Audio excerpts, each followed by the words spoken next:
the North Star of digital transformation.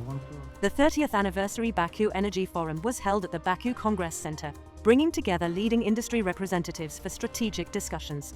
The forum is an integral part of Baku Energy Week and has become a key platform since its inception for strengthening international ties, sharing best practices, and signing agreements that have significantly impacted the development of Azerbaijan's energy sector and the entire region. Speaking at the panel discussion COP29 Energy Deliverables, Pathway to a Sustainable Energy Future, Azerbaijan's presidential representative on climate issues and COP29 President Mukhtar Babayev noted that the UN Climate Change Conference was successfully organized. However, he mentioned that new challenges have arisen due to some countries pursuing different policies. Babayev also stated that the US withdrawal from climate negotiations has had a certain impact on this process. However, other countries, including donor nations, have already begun preparations. COP29 resulted in a historic outcome, initiating the mobilization of $300 billion worth of funds. Significant progress has been made. Azerbaijan, together with Brazil, is preparing a program totaling $1,300 billion.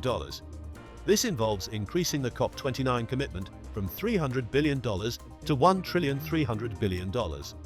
We need to identify what additional funding channels are available and what can be done to combat climate change. This process involves not only donors and consumers, but also requires cooperation with the Global South. This is a very important time for us. Deputy Foreign Minister of Azerbaijan and Chief Negotiator for COP29, Yalchin Rafiev, also stated in his speech at the forum that COP29 became one of the most important and historic climate conferences due to the results achieved. Given the context in which COP29 took place, both geopolitical complexities and challenges within the negotiation process itself, we are justified in making this statement. Last year, elections were held in more than 60 countries, and in several cases, they led to significant political changes. Some newly elected governments adopted different, and sometimes radically different, positions on climate change and efforts to address its consequences. These factors significantly complicated the negotiations and the achievement of consensus among the parties.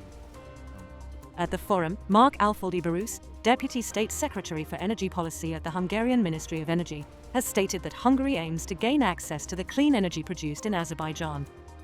The transit flow annually is 14 BCM through Hungary, while the self-consumption is only around 7 billion cubic meter natural gas from this import.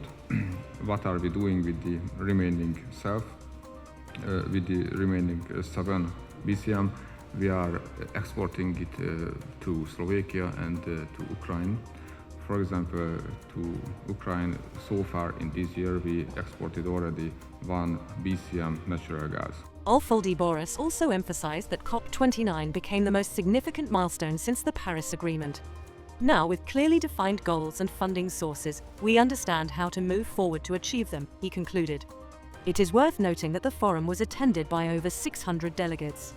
Participants included companies from Azerbaijan, Belgium, Bulgaria, the United Kingdom, Hungary, Germany, Guinea-Bissau, China, the Netherlands, Norway, the United Arab Emirates, Pakistan, Romania, Russia, Saudi Arabia, Slovenia, the United States, Turkey, Finland, France, Switzerland, Estonia, Italy, and Japan.